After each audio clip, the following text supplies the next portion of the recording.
Señor bendito, te damos gracias en esta mañana por tu presencia en medio nuestro, Señor.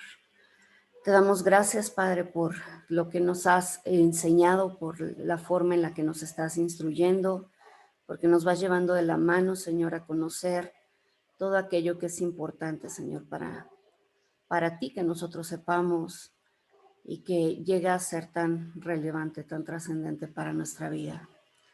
Te damos gracias, Señor, porque tú has dispuesto todas las cosas de tal manera, Señor, que nosotros podamos tener certeza de no solo de que tú existes, Señor, sino de quién eres tú, para poder conocerte, Señor, y para poder también andar por el camino que tú nos has marcado.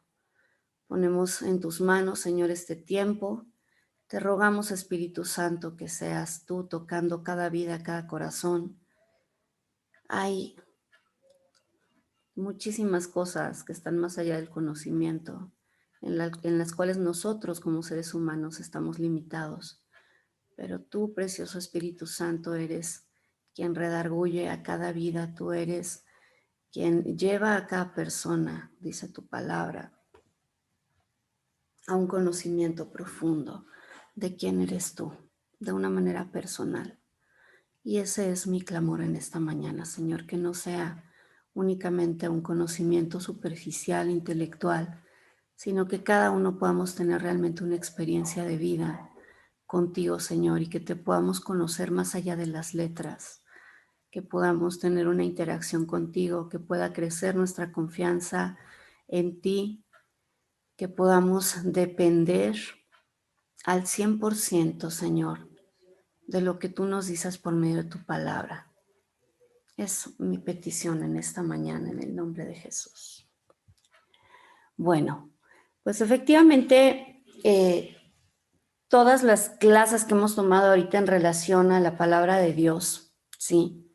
Que han sido, vamos a decir, como toda la parte teórica, ya vimos la parte histórica, toda la información que hay en papirología para poder entender dos cosas importantes, porque aquí lo voy a separar en dos. La primera es que la palabra de Dios es confiable y eso quiere decir que el mensaje que hoy tenemos en nuestras Biblias, a más de 3,000 años, 4,000 años de que fue escrita, sigue siendo el mismo mensaje. Vimos pues todo lo que Dios ha hecho para preservar, ¿sí? La confiabilidad de su palabra. Pero bueno, el hecho de que nosotros digamos que un libro se ha preservado a lo largo de la historia, no quiere decir, uno, que ese libro sea verdad, y menos que ese libro sea la palabra de Dios. O sea, hay libros que han logrado preservarse a lo largo del tiempo y no por ello nosotros decimos que son la palabra de Dios y que son la verdad. Entonces, la otra parte que nosotros analizábamos ya estos últimos par de días es cómo podemos saber que verdaderamente la palabra o la escritura que nosotros leemos es la palabra de Dios. Y veíamos que hay una cantidad inmensa de versículos, ¿sí? Donde Dios nos hace saber que lo que estamos leyendo es su palabra, que Él fue quien dio indicación a varios de sus siervos para que ellos registraran todo lo que estaba ocurriendo, no desde el punto de vista histórico únicamente, sino sobre todo destacando esa relación con Él, que es la parte más importante de la Biblia, ¿sí? No se trata únicamente, vuelvo a repetir, de tenerlo como un documento confiable desde el punto de vista de decir, ah, sí, geográficamente están ubicados los lugares e históricamente también, sino entender que el mensaje principal de la palabra de Dios es la redención del hombre, el plan de Dios para poder restablecer la relación que en un momento dado se perdió a causa del pecado, ¿sí? Ese es el mensaje central de la Biblia, ¿sí? Y bueno, en ese sentido, la pregunta, digamos, más importante, acuérdense que todas estas clases nos tienen que llevar finalmente a algo que sea relevante y significativo en nuestra vida. Si no, pues únicamente nos llenamos de conocimiento de argumentos, pero pues al final no va a ser ninguna transformación, ningún cambio en nosotros. Entonces la pregunta es, una vez que yo sé que la palabra de Dios es verdad, es veraz y es confiable, ¿cómo eso debe tener un impacto en nuestra vida? Así como llegamos en un momento dado a la conclusión de, bueno, ya determinamos que efectivamente Dios existe, vimos toda la abullante evidencia que hay en torno a ello, ¿sí? Y vemos cómo el hecho de que Dios exista, pues nos da identidad, ¿sí? Nos da significado, nos da propósito. Entonces, ¿por qué es relevante una vez que nosotros sabemos que la palabra de Dios es verdad y además es confiable? Me gustaría escuchar sus comentarios.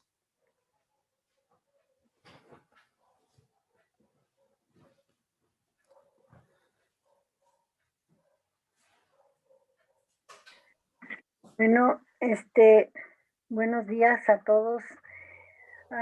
En mi caso, cuando yo empecé a conocer la palabra de Dios, ah, y me di cuenta muy claramente de que algo que yo siempre supe, eh, de algunas verdades de la palabra, yo estaba rompiendo esa verdad.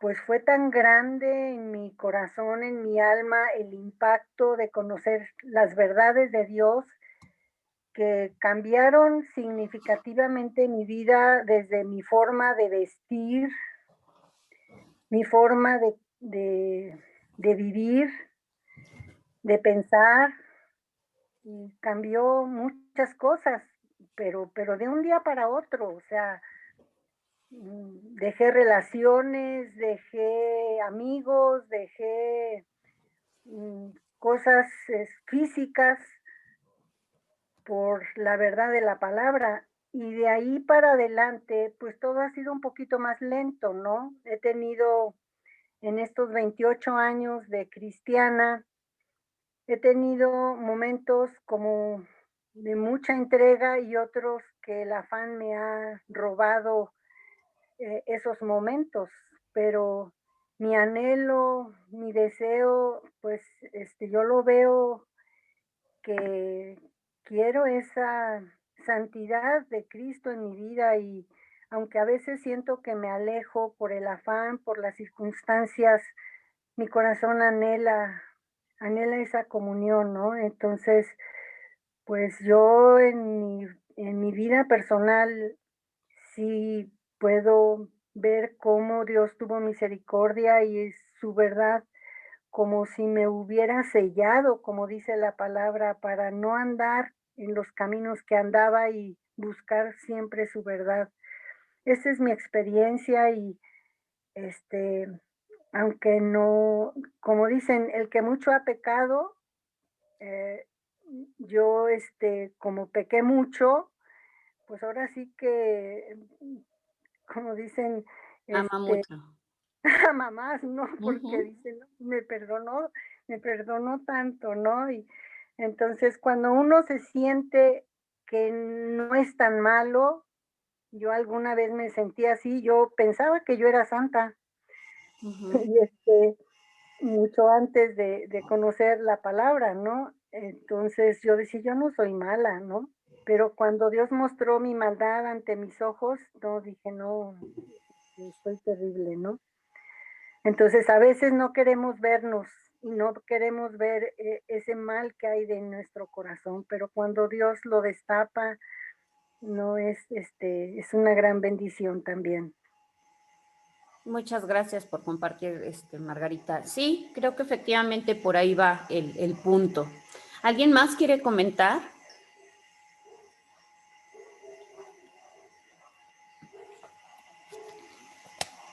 Yo quiero comentar algo de Margarita. Acaba de estar participando Margarita. Margarita estaba en una escuela bíblica. Una vez yo fui a compartir a esa escuela y sobre el Salmo 1 y algunas otras escrituras más. Después me encontré con Margarita en un viaje de misiones. Me encontré que ella, no sé si te acuerdas seguramente, Sí, yo sí, había me metido acuerdo. 5,000 horas de estudio a una Biblia, subrayando 5,000. Después creo que me platicó que yendo en el transporte perdió la Biblia. Ay, Dijo el sí, Señor, ay Señor, pues si ya la tenía yo muy marcada, muy estudiada, yo sabía dónde estaba cada cosa. Y dice que el Señor le dijo, pues cómprate otra y haz lo mismo, más o menos, ¿no? Y le metió sí, las 3,000 horas.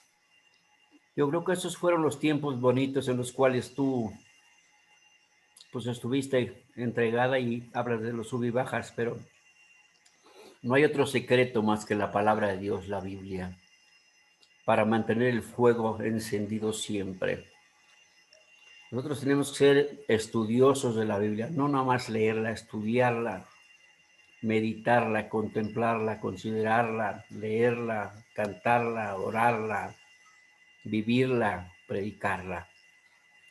No hay otro secreto, la Biblia, la oración. Y eso nos mantiene potenciados como hijos de Dios. Solo eso quería agregar. Gracias. gracias por recordarme. Pues justamente es a lo que quiero llegar el día de hoy y quiero iniciar eh, haciendo una pregunta en relación a algo que vemos todos los días. Poner un ejemplo. ¿Alguna vez alguno de los aquí presentes le ha preguntado a un adolescente, a un joven, lo que cree acerca de las verdades bíblicas? Si no lo han hecho, les invito a que lo hagan. Es muy interesante, sobre todo si se trata de sus hijos, pues es muy importante saber qué es lo que ellos creen respecto a la Biblia, respecto a las verdades bíblicas, ¿sí? Hemos hecho preguntas como la que está a continuación a muchos jóvenes, ahorita les voy a dar un ejemplo, representados aquí por Amber, una típica joven cristiana de 16 años de una familia también cristiana. Y las respuestas han sido siempre parecidas a las de las personas jóvenes como de las mayores, o sea, y no sé, pero vuelvo a repetir, creo que esto fue lo que a mí en un momento dado me movió, ¿no? Porque yo decía, bueno, ¿por qué si soy cristiana? ¿Por qué si conozco tantas cosas acerca de Dios que mis amigas no conocen? ¿Por qué mi vida se ve tan parecida a la de ellas? Esa fue como una de las grandes inquietudes que yo tuve cuando era adolescente. Ciertamente, yo tomé muy malas decisiones, decisiones que me llevaron por mucho tiempo lejos de Dios. Y creo que a veces lo que ocurre es que perdemos de vista esto, o sea, creemos que simplemente porque alguien hizo quizás su oración de confesión de pecados, porque un joven ya se bautizó, como que ya está hecho, ¿no? Y perdemos de vista que el ser hijo de Dios, el tener una vida cristiana, es algo de todos los días, ¿sí? Tenemos que aprender a arrepentirnos todos los días, a vivir en una vida de arrepentimiento, ¿sí? Como que son de los conceptos que de pronto, pues no nos enseñan de la manera correcta, o sea, te arrepentiste una vez, ya fue más que suficiente, le entregaste a Cristo tus pecados, ya todo es perdonado, tu pasado, tu presente, tu futuro, y efectivamente, pero como que a veces eso nos ha llevado a, pues ya me perdonó, entonces él ya sabe cómo soy, él ya sabe que me equivoco, pero pues él ya me perdonó. Y perdemos de vista esa parte, ¿no? De vivir una vida de humildad delante de Dios, de arrepentimiento, de reconocer que pues sigo siendo una obra inacabada, pero que Él está haciendo esa obra y que Él que empezó, dice la palabra, es el que va a perfeccionar mi vida, ¿no? Entonces, bueno, ¿qué ocurre? Vamos a observar la pregunta y la respuesta, porque de aquí vamos a partir a otra cosa, ¿no? A ver cuáles son los modelos de visión de la palabra de Dios. Entonces, la pregunta a un joven o a esta joven, ¿es malo participar de relaciones sexuales prematrimoniales? ¿Hay algún joven presente que me quiera responder?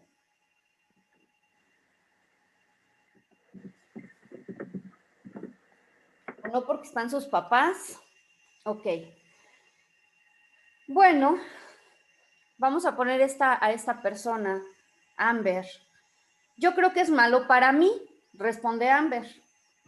Entonces se le vuelve a preguntar, ¿pero tú crees que la Biblia enseña que las relaciones sexuales prematrimoniales son malas para todo el mundo? Y los ojos de esta joven pues se mueven de un lado a otro mientras ella piensa en su respuesta y dice, bueno, pues yo sé que es malo para mí y yo he decidido no tener relaciones sexuales hasta que me case. Sin embargo, no creo que puedo juzgar a otras personas por lo que hacen. Y pongan mucho cuidado, vayan siguiéndome en este relato, porque además esto es algo que ocurre de manera muy frecuente en nuestra actualidad, ¿no? O sea, yo puedo juzgar mi vida, yo puedo definir lo que está mal para mí, pero yo no puedo definir lo que está mal para el de enfrente. Y bueno, aquí lo que vemos no es el hecho de que Amber no crea que la Biblia provee una descripción exacta acerca de esta verdad moral, ¿sí? Pero como la mayoría de la gente hoy en día han sido condicionadas para creer que las aseveraciones morales y espirituales son únicamente verdad para quienes deciden creer en ellas. Entonces escuchamos, y de esto ya hemos hablado un poquito en la introducción, ¿sí? Hablamos de mi verdad y tu verdad, lo que es válido para mí, lo que es válido para ti. Cuando las personas escogemos este punto de vista en cuanto a la verdad, lo que estamos haciendo es disminuir el significado y el poder de la palabra de Dios hasta que tenga muy poco o un nulo efecto. Y esto, vuelvo a insistir, no solamente pasa con la gente que no cree en Dios. Sería interesante que como cristianos nos hiciéramos la pregunta de qué tanta autoridad tiene la palabra de Dios sobre nosotros. De hasta qué punto nosotros nos sujetamos a las verdades de la palabra y hasta qué punto somos nosotros los que nos ponemos por encima de ella para determinar qué es lo que sí debo aplicar a mi vida y qué cosas no voy a aplicar. ¿Sí? Entonces, dejo esa pregunta sobre la mesa. Estoy poniendo aquí una imagen que es una imagen muy representativa. Si nosotros recordamos algo que se ha hecho y que sobre todo tenía mucho peso en la antigüedad, ¿sí? En la historia, era el juramentar sobre la Biblia. Aquí estoy poniendo a la Biblia y estoy poniendo este martillo que utilizan los jueces para establecer justicia, para establecer o para basarse en las legislaciones para establecer justicia, ¿sí? Y cuando hablamos en lo que es el ámbito jurídico, lo que ocurría es que cuando una persona iba a prestar un testimonio, la hacían juramentar sobre la Biblia. Y el valor que tenía la Biblia en aquel momento era tan grande que realmente las personas, voy a hablar de una generalidad, al poner su mano en la Biblia entendían que la implicación era que ellos iban a prestar un testimonio y que no podían cometer se llama perjurio, no podían decir algo falso sin el mayor recato, ¿no? Sino que ellos entendían que esto implicaba que lo que ellos estaban haciendo era dar un testimonio delante de la misma presencia de Dios, ¿sí? O sea, que tenía un valor muy grande. Por supuesto, hoy en día esto pues ha cambiado radicalmente, porque la gente hoy no solamente puede usar la Biblia y mentir, sino que hoy incluso se utiliza tristemente la Biblia para justificar una serie de barbaridades, porque lo que ocurre es que tomamos textos y los sacamos totalmente de contexto. ¿Sí? Y digo los sacamos incluyéndome, pero digo, es muy claro que hay sectas y grupos que han surgido a partir de una tergiversación de la palabra de Dios. ¿Sí? Y además de eso, bueno, hay gente que pues ni siquiera cree en la Biblia, entonces el ponerlos a jurar sobre una Biblia en realidad, pues no les implica ninguna reverencia, ningún respeto, ¿no? Ahora, más allá de hablar del resto de la gente, la pregunta es para cada uno de nosotros, ¿qué es la Biblia? Todo lo que vimos anteriormente acerca de la veracidad de la palabra de Dios, de la confiabilidad, de que es Dios mismo hablando por medio de su palabra, la pregunta es, ¿qué impacto tiene eso en mi vida? Y a mí a lo que me gustaría llegar es a lo siguiente. Tenemos que llegar a un punto de entender que Dios y su palabra son nuestra norma, ¿sí? Voy a hablar un poco acerca de esto ahora. Tenemos dos modelos para definir la verdad. Ya hemos hablado acerca de ellos. El primer modelo es entender, Dios es quien define la verdad para todos y la verdad es objetiva y es universal. Entonces, se conoce la verdad a través de descubrir a Dios y descubrimos a Dios a través de su palabra. Ese sería el primer modelo, una verdad objetiva y universal. Y el número 2 es el modelo en el cual es la persona quien define lo que es la verdad, por lo tanto se convierte en subjetiva y en situacional. Entonces vivimos en esta era del posmodernismo en la cual todo, ¿sí?, se simplifica en un depende. Oye, ¿hacer esto es bueno o es malo? Pues depende. ¿Y de qué depende? Pues de la persona y de la circunstancia. ¿Sí? Estamos viendo un subjetivismo absoluto, ¿no? Se conoce una verdad cuando uno escoge creerla. Es decir, la palabra de Dios no es verdad hasta que yo determino que se convierte en verdad para mi vida. ¿Cuál es el modelo por el cual cada uno de nosotros se está dejando llevar? Porque, insisto, el que seamos cristianos no quiere decir, tristemente, que reconocemos que la palabra de Dios es verdad y que es nuestra norma de vida, que es objetiva, que es universal, que es no negociable, sino que tristemente, dejándonos llevar por todo este pensamiento posmodernista, lo que hacemos es cuestionar la verdad de Dios y decir, bueno, no sé hasta dónde esto es aplicable hoy en día, porque hace tantos miles de años que se escribió, ¿sí? No sé hasta dónde estas normas son aplicables, pues porque las circunstancias de un país y de otro son diferentes. Y entonces buscamos cómo quitar esa legitimidad que tiene la palabra de Dios. Y esto, como vamos a ver ahorita, pues es algo que resulta muy peligroso. Entonces yo quiero partir de aquí, de un ejemplo. Están viendo ustedes en pantalla Biomedics, ¿sí?, que es el Buró Internacional de Pesas y Medidas, que se encuentra en Sèvres, Francia, ¿sí?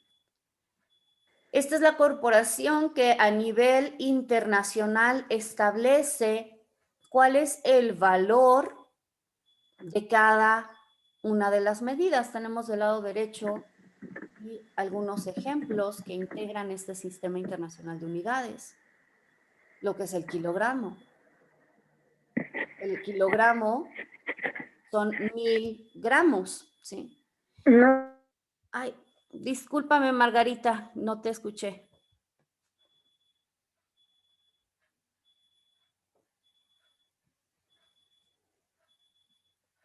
Margarita, no sé si ibas a comentar algo.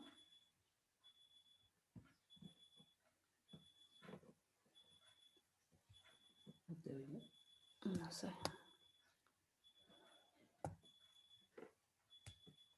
¿Sí me escuchan? Sí, Sí, escuchamos. Gracias. Bueno, es que no sé si Margarita iba a hacer algún comentario. no, nada más para decirte que no se miraba la imagen y no te escuchábamos. ¿Ya ven la imagen todos? Sí, ya. Ah, ok. Sí. Ok, muchas gracias. Bueno, Entonces, retomo, dentro de este sistema internacional de unidades, tenemos pues el valor de 1 kilogramo, de 1 metro, de 1 segundo, como distintas medidas, ya sea de tiempo, de peso, de longitud, etcétera, etcétera, etcétera, ¿sí? Algunas de ellas que probablemente alguna vez escuchamos en la escuela, ¿no? Y que no estamos probablemente tan familiarizados, como el Kelvin, que mide la temperatura termodinámica, como los moles, que miden la cantidad de sustancias cuando hablamos de compuestos químicos, etcétera, etcétera.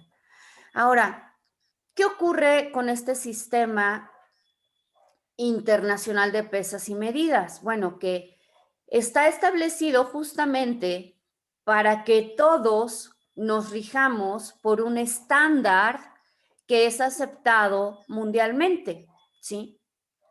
¿Y por qué se establece de esta manera? Bueno, pues porque yo creo que alguien, conociendo muy bien al ser humano, pues se le ocurrió que pues sí, todos podemos estar hablando de metros, pero que probablemente si yo voy a comprar 1 metro de tela y resulta que quien me atiende es una persona pues no tan honesta, en lugar de darme 1 metro va a medir y a lo mejor mandó a ajustar o hacerse 1 metro a su medida, ¿no? Y resulta que en lugar de darme 1 metro correctamente dicho, pues me va a dar una tela que mida a lo mejor, no sé, 95 centímetros, ¿no?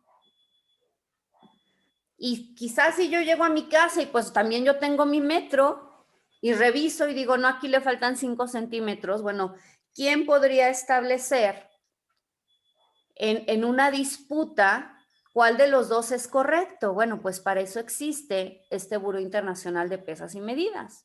Entonces digo, ya yendo como a situaciones muy extremas donde no hubiera forma de poder corroborar localmente la medida de 1 metro, que bueno, la verdad es que si tuviéramos a 10 personas que tuvieran cada una 1 metro y vemos que 9 miden exactamente el metro y hay una que es más pequeña, esta de 95 centímetros, bueno, sería fácil identificar cuál es la que está incorrecta, pero bueno, insisto, si llegáramos al extremo de no tener, ¿sí?, más lugares donde poder corroborarlo, pues lo siguiente sería ir a Francia para decir, a ver, aquí está esta tela y a mí me vendieron y me cobraron 1 metro, pero yo estoy segura que mide menos, ¿no? Y ahí podríamos nosotros corroborar. Entonces, nosotros entendemos que existen estas unidades de medida y que deben ser objetivas y universales para todo mundo. No pueden ser diferentes.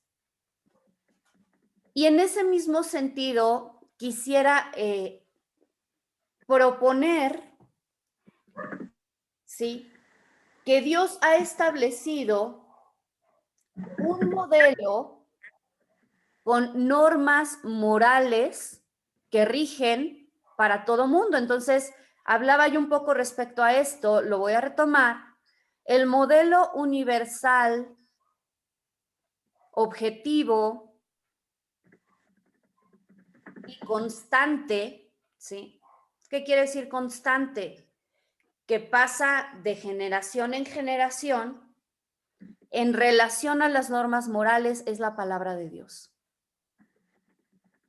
Vuelvo a repetir. El modelo universal, es decir, para todo el mundo, objetivo, es decir, no depende de la opinión de las personas, y constante, es decir, pasa de generación en generación, no está definido por el tiempo, no cambia, ¿sí? La norma moral por excelencia es la palabra de Dios. ¿Sí? Ahora, esto es verdad no únicamente para quienes creen en la palabra de Dios, es verdad para todo ser humano. A pesar incluso de que haya quienes lo rechazan como autoridad moral. ¿Sí? Y es importante entender también por qué es que eso ocurre. ¿Sí?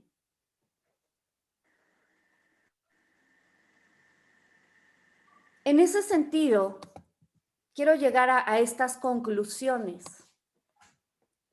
Primero, sabemos que sí existe una norma exacta para resolver demandas acerca de conocimientos morales, es decir, una norma que establece o que diferencia lo que es bueno de lo que es malo. Esa norma existe afuera, por encima y más allá de nosotros. O sea, algo que explicábamos en un momento dado, ¿sí? Es que no es el hombre quien establece la moralidad, no es el hombre quien define lo que es bueno y malo, porque cuando eso se ha intentado hacer desde el principio de la historia con Adán y Eva, lo que vemos que trae como consecuencia es pecado y muerte. El ser humano es incapaz de establecer por sí mismo lo que es bueno y malo. ¿Sí? Y para muestra un botón, simplemente respecto a un tema, insisto, voy a tomar temas que son muy controversiales, como lo sería, por ejemplo, el aborto. Si nosotros pusiéramos a 20 personas a hablar en relación al aborto de distinto contexto, trasfondo cultural, de diferentes países, ¿sería posible que llegaran todos al mismo consenso? No, No. ¿Por qué? Porque pretendemos definir la moralidad, el bien y el mal a partir de nuestra propia experiencia, a partir de nuestro propio conocimiento, que además es limitado, a partir de nuestras creencias, ¿sí?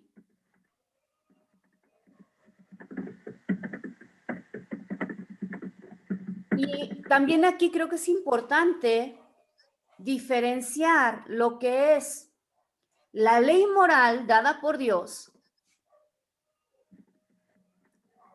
de las leyes dadas por el hombre.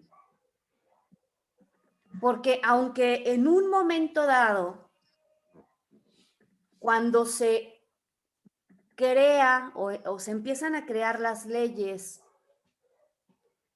que van a regir los pueblos, la base fue la propia palabra de Dios. Esto con el paso del tiempo ha ido cambiando. Pero el hecho de que cambien las legislaturas de los países no quiere decir entonces que cambió la opinión de Dios.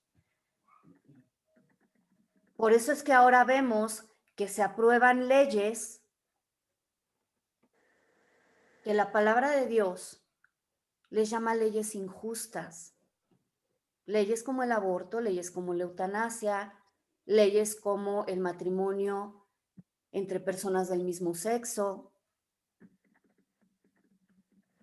leyes como la pedofilia, que en esta circunstancia de la pandemia es algo que está cobrando un auge impresionante. Lo que están haciendo las distintas legislaturas es disminuir la edad promedio en la que una persona puede determinar por sí misma el estar, y me refiero a sexualmente hablando, con otra persona, ¿sí? Antes lo autorizado era 18 años en la mayoría de los países, en otros hasta 22 años, el tomar la decisión por ti mismo de unirte con otra persona. Si era más pequeño que eso, quizá 16 años, debías tener también la autorización de tus padres. Ahora no, ahora dicen que hay países donde esto lo están llevando hasta 12 años, hasta 10 años. Y lo que están haciendo, literalmente hablando, ¿sí?, es legalizar la pedofilia.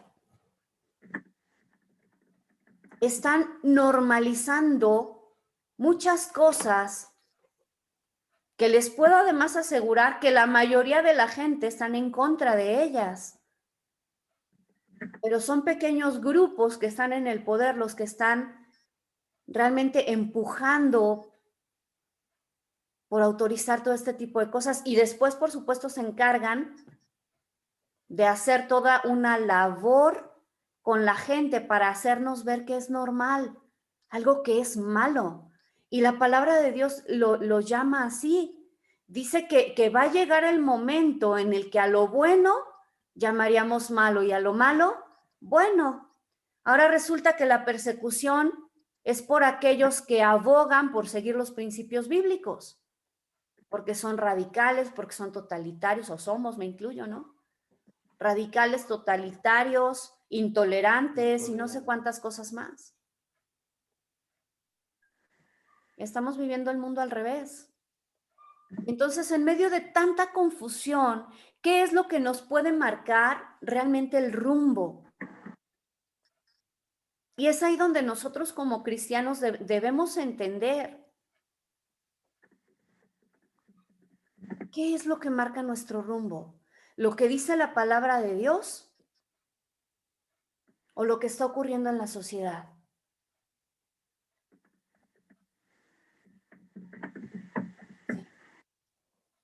Porque vuelvo a repetir, lo triste es que cuando como supuestos cristianos, lo que hacemos es vivir como vive el mundo y guiarnos por lo que guía el mundo. Entonces ahora nos es muy fácil, pues no me he casado porque pues resulta que las personas que conozco ya no creen en el matrimonio. No, entonces me involucro con una persona que no cree en Dios y él me dice, pues vámonos a vivir juntos, es lo que ya hoy hace todo el mundo. Y entonces yo digo, pues sí, es lo que hoy hace todo el mundo. ¿Qué ocurre entonces con las normas de Dios en mi vida? ¿Qué peso le estoy dando a la palabra de Dios? Les estoy poniendo ejemplos de la vida práctica, del día a día. Porque nosotros podemos decir que amamos a Dios, pero la palabra de Dios dice que la forma en la que nosotros mostramos que verdaderamente amamos a Dios es si nosotros hacemos ¿qué? Guardamos sus mandamientos. Guardamos sus mandamientos.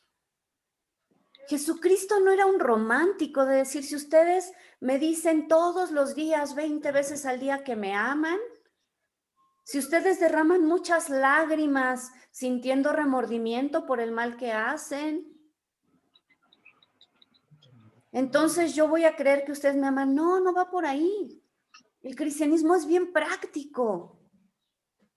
El amor a Dios se define en guardar sus mandamientos, en guardar su palabra. ¿Sí? Ahora, volvemos, también están todos estos malos entendidos donde creemos que, pues sí, claro, Él estableció sus mandamientos y entonces yo me tengo que sujetar a ellos, ¿no? Aunque no esté de acuerdo. Y el punto es que muchas veces no estamos de acuerdo porque no hemos entendido lo que ya les expliqué en un momento dado, que los mandamientos de Dios parten de su propia naturaleza y que son para beneficio nuestro. La relevancia de la palabra de Dios como nuestra norma de vida provee tanto la manera de conocer a Dios por quién es Él. A veces también como cristianos, y se los dije con anterioridad, nos hemos hecho un Dios a nuestra conveniencia. Un Dios que podemos manejar.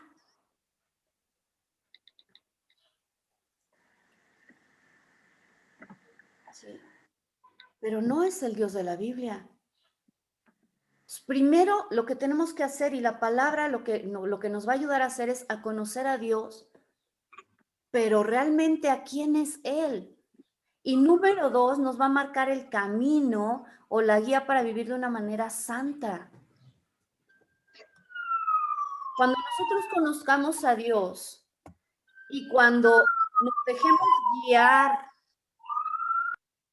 por el camino que Él ha marcado, eso va a traer como resultado que Dios sea honrado en nuestra vida verdaderamente y que nosotros vivamos una vida de gozo.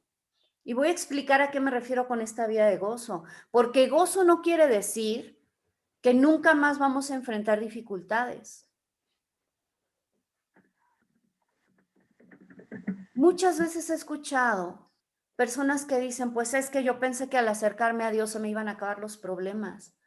A veces incluso hemos atraído a la gente al Señor con engaños, porque resulta que no. En la medida que nos acercamos a Dios, si no vivimos de acuerdo al camino que Él nos ha marcado, pues lejos de vivir una vida bendecida, empezamos a vivir dificultad tras dificultad, además de las consecuencias de nuestras malas decisiones.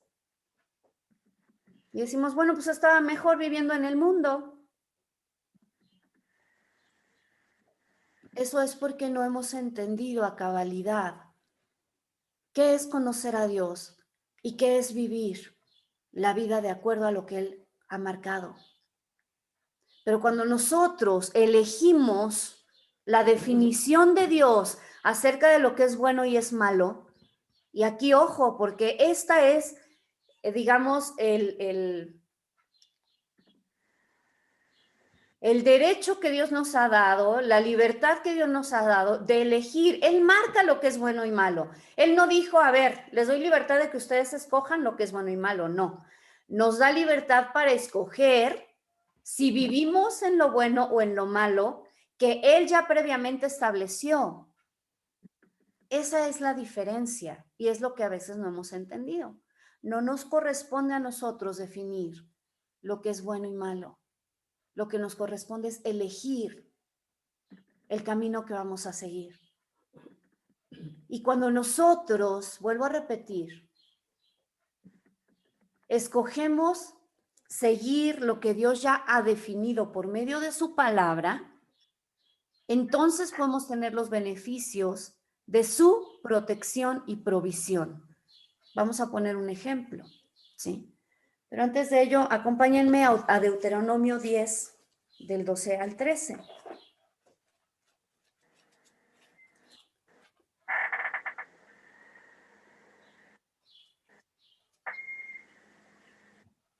Dice así la palabra de Dios. Y ahora Israel, acordémonos que aquí el Señor ya está sellando su pacto con Israel.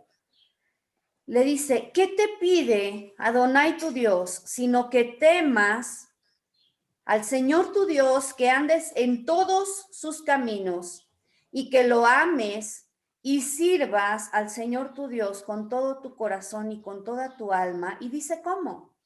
Guardando los mandamientos del Señor y sus estatutos que yo te prescribo hoy para provecho tuyo. A veces, fíjense qué triste, creemos que obedecer a Dios es para que Él se sienta feliz, porque si no lo obedecemos, entonces se siente triste o se enoja y entonces pareciera que estamos haciendo las cosas como para darle gusto a un Dios insatisfecho y no va por ahí. ¿Cuál fue la cita? Dice que cuando nosotros guardamos sus mandamientos es para nuestro propio bien. No sé si alguien por ahí tenga una versión diferente. Yo les leí esta versión que dice que te prescribo hoy para provecho tuyo. ¿Alguien me quiere decir qué dice su versión? Para que tengas prosperidad. Para que tengas prosperidad. Fíjense, hoy tantos pastores hablan acerca de la prosperidad y lo que dicen es, traigan sus bienes, que lo que ustedes traigan, Dios se los va a dar multiplicado. Y yo les quiero decir, ¿quieren tener verdadera prosperidad en su vida? Guarden los mandamientos de Dios. Y la prosperidad no es solo económica. Primera de Juan 5:3, además nos describe cómo son esos mandamientos de Dios.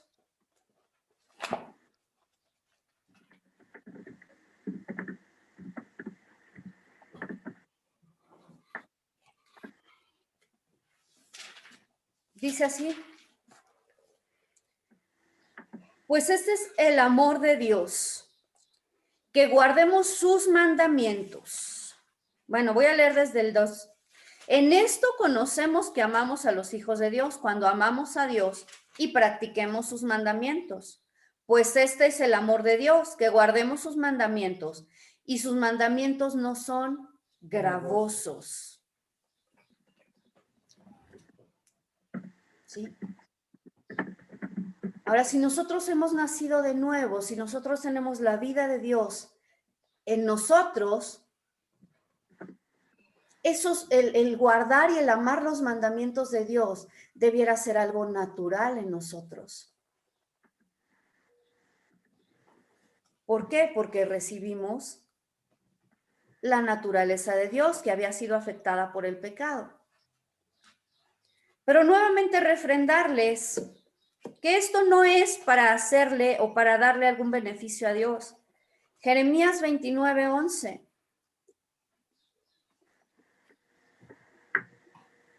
Les voy a leer esta versión, dice, porque yo conozco mis designios sobre vosotros, dice Adonai, designios de bienestar y no de desgracia, de daros un porvenir y una esperanza.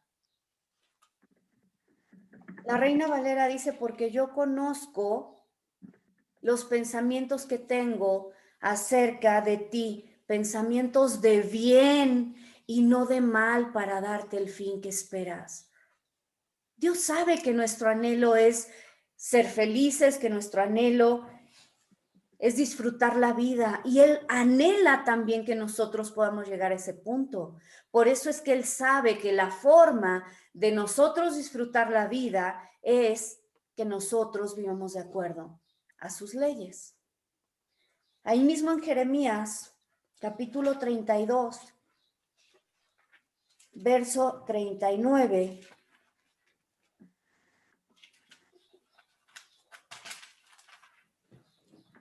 Voy a leer desde el 38, dice, y ellos serán mi pueblo y yo seré su Dios.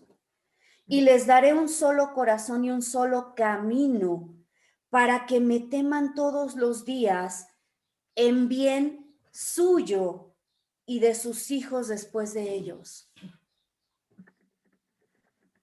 ¿Saben qué? Que cuando nosotros entendemos que el obedecer la palabra de Dios, el vivir conforme a sus mandamientos, nos trae beneficios no únicamente a nosotros, sino a nuestras generaciones.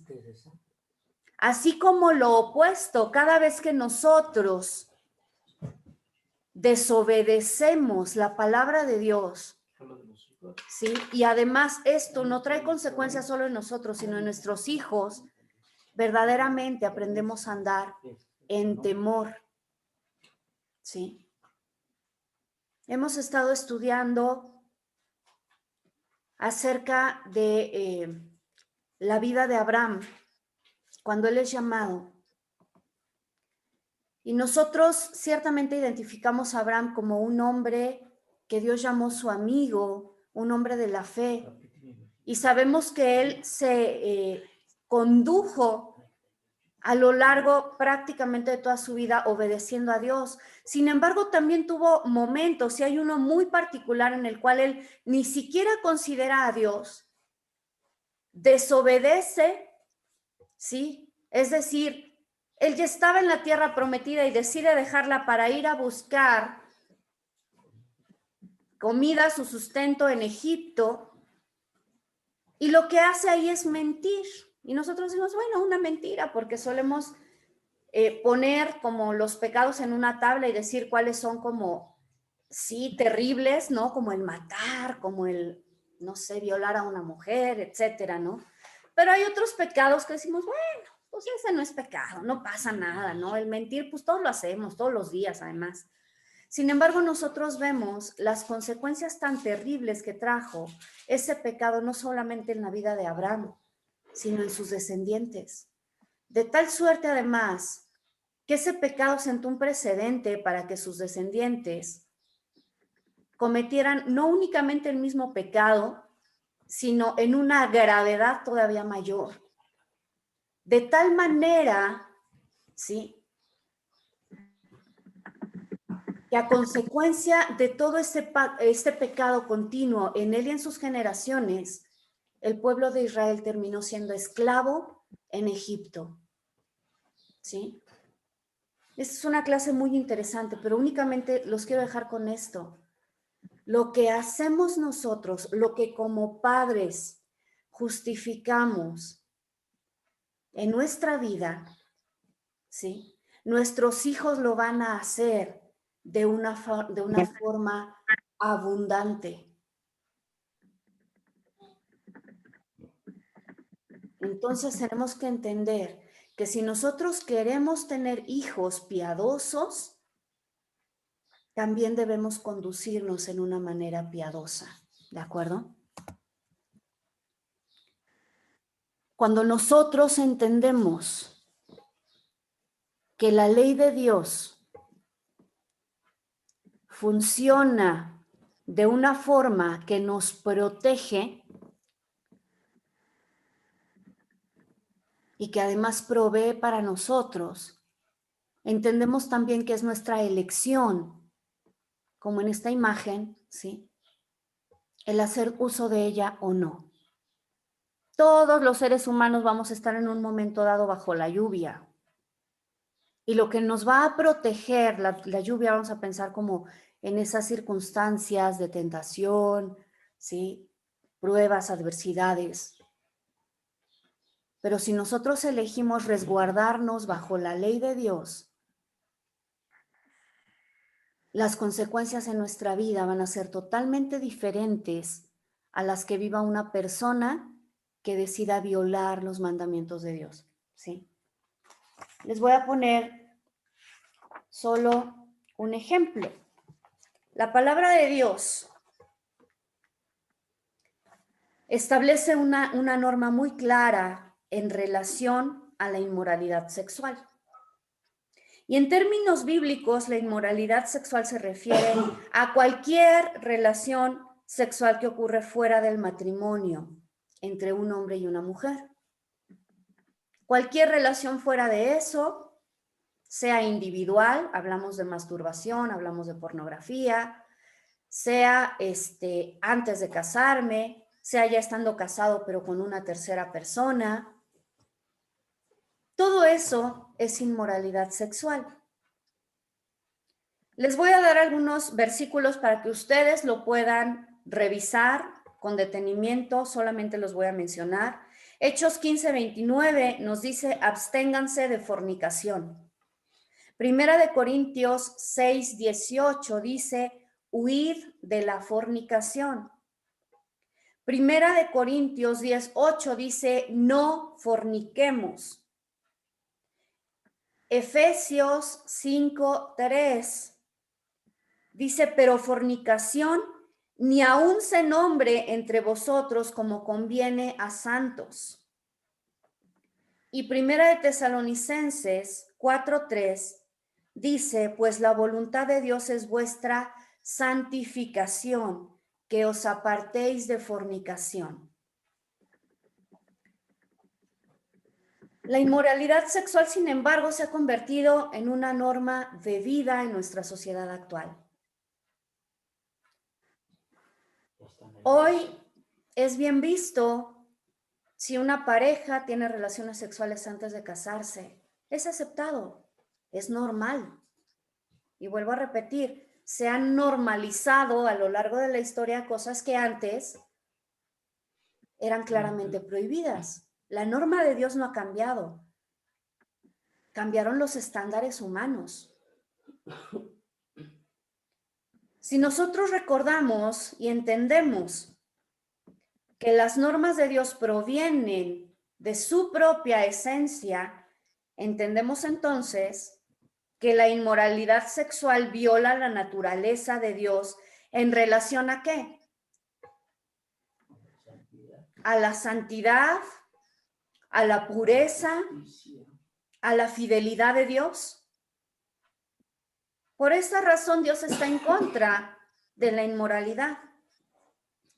La misma naturaleza de Dios es pura. Primera de Juan 3:3 dice, y todo aquel que tiene esta esperanza en él se purifica a sí mismo como él es puro. Por eso la indicación de Dios es: haced morir pues lo terrenal en vosotros, fornicación, impureza, pasiones desordenadas, malos deseos y avaricia. Esto viene en Colosenses 3:5. La naturaleza de Dios también es fiel. Conoce pues que Jehová tu Dios es Dios, dijo Moisés a los israelitas. Dios es fiel, que guarda el pacto y la misericordia a los que le aman y guardan sus mandamientos hasta 1000 generaciones. Deuteronomio 7:9. También se nos ordena: sea honroso en todos el matrimonio y el lecho sin mancilla. Hebreos 13:4. Sí. Por supuesto que nosotros podemos violar este mandamiento de Dios al tener relaciones sexuales, antes del matrimonio. Y vamos a entender, porque quiero llegar a esto, ¿cómo es que viene la protección y provisión de Dios de vivir sexualmente puro y fiel? El vivir vidas sexualmente puras, permaneciendo fiel a una relación matrimonial, presente o futura, da como resultado los siguientes beneficios. Primero, ¿de qué nos protege? Nos protege de culpa. ¿Sí? Para quienes alguna vez en su vida tuvieron el infortunio de involucrarse en alguna situación de inmoralidad sexual, sabrán que una de las cosas que esto provoca es vergüenza y culpa. Y es algo de lo que Dios nos quiere proteger. No fuimos creados para estar en culpa y en condenación. También protege de embarazos no deseados. Hoy vemos la cantidad de niños desde 10, 12 años, niñas que apenas empezaron, o llegaron a ser mujeres que ya tienen la capacidad de reproducirse y están saliendo embarazadas. El sistema del mundo de darle condón a todos desde chiquitos, de supuestamente enseñarles y educarlos acerca de la sexualidad, pero es una aberración, no funciona.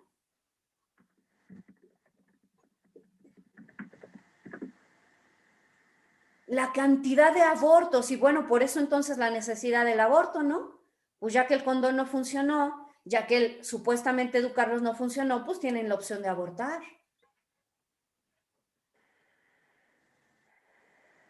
Enfermedades venéreas.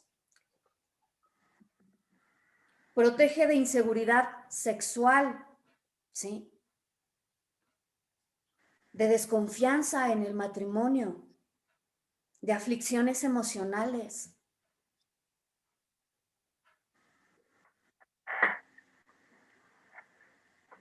¿Y qué es lo que provee? Pues provee el que nosotros podamos estar en paz, no únicamente con nosotros mismos, no únicamente con nuestro esposo, nuestra esposa, sino estar en paz con Dios. Provee una atmósfera óptima para crear una familia. No es lo mismo crear una familia en un contexto de un ambiente sano que en un matrimonio destruido por la infidelidad, por los celos, por la desconfianza, de un matrimonio destruido por el divorcio a causa de la infidelidad. Provee paz mental, provee confianza entre los cónyuges y provee verdadera intimidad. Para las personas que en un momento dado piensan que podemos romper, solamente puse un ejemplo, pero podemos ver cada uno de los mandamientos que Dios establece y podríamos identificar, y sería un buen ejercicio, porque en la medida que nosotros entendemos de qué me está protegiendo Dios, qué es lo que Él quiere proveer para mí, cuando yo guardo este mandamiento, probablemente tendríamos más convicción para guardar la ley de Dios. ¿Sí?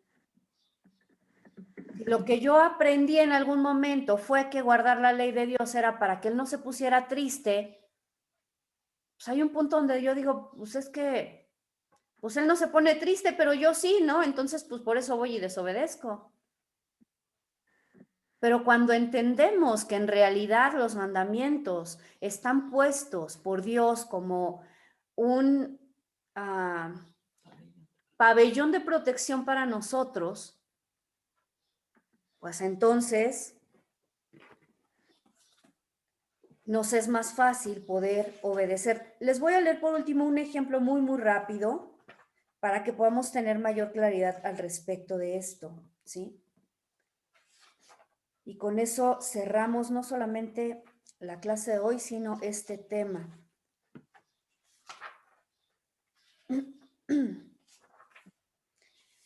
Bueno, pues resulta que hay un pequeño, un joven que en un momento dado pasa cerca de la casa de sus vecinos y ve que tienen una alberca y esta alberca está rodeada por una valla, ¿sí?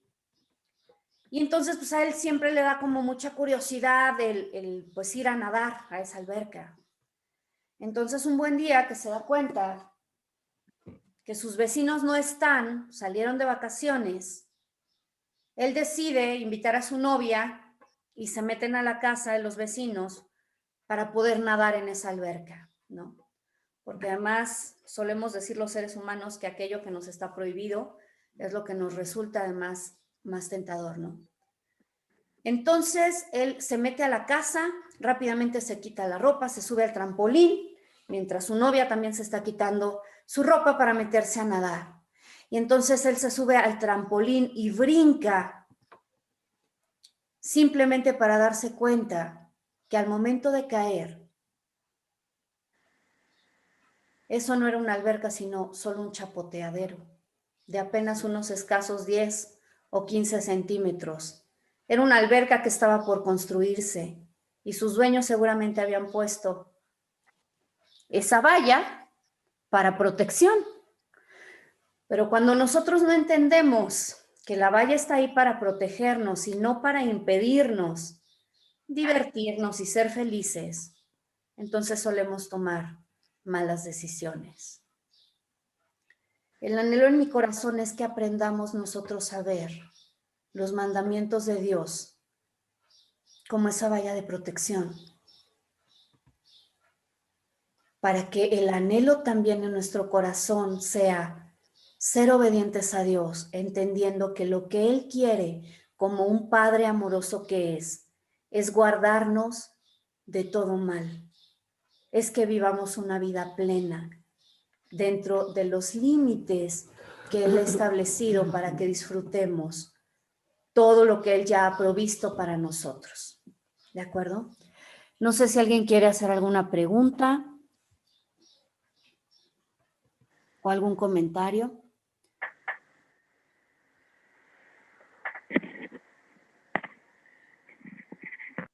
Ok, pues vamos a orar entonces. Bendito Dios, te damos gracias en esta mañana por tu palabra, Señor. Gracias porque nos permites entender que tú has provisto la manera, Señor, de comunicarte con nosotros, de hacernos saber no solamente quién eres, sino de guiar nuestros pasos, Señor, por tu camino de vida. Tu palabra dice que hay sendas que a nuestros ojos son correctas, pero que su final es de muerte. Y también tu palabra dice, Señor, que, bueno, el clamor de David era, Señor, guía mis pasos por tus sendas, sendas de justicia, sendas de vida. Y ese es el clamor mío en esta mañana, Señor, que guíes mis pasos, que no permitas, Señor, que yo pueda tomar decisiones fuera de tu voluntad, como lo he hecho tantas veces, Señor. Yo he tenido que experimentar que lejos de ti, que fuera de ti, Señor, lo único que hay es fracaso, es dolor, es soledad, es vergüenza, es culpa, es condenación. Y que todo eso, Señor, no es algo que tú deseabas que yo viviera. Señor, sabemos que tú eres un Dios de amor, un Dios de perdón, que cuando nosotros venimos arrepentidos delante de ti, Señor, no únicamente nos perdonas, sino que tú eres capaz incluso de tomar nuestros caminos torcidos y enderezar, Señor, nuestras veredas. Te damos gracias, Señor, porque tú eres un Dios maravilloso, te bendecimos y honramos tu nombre por Cristo Jesús. Amén.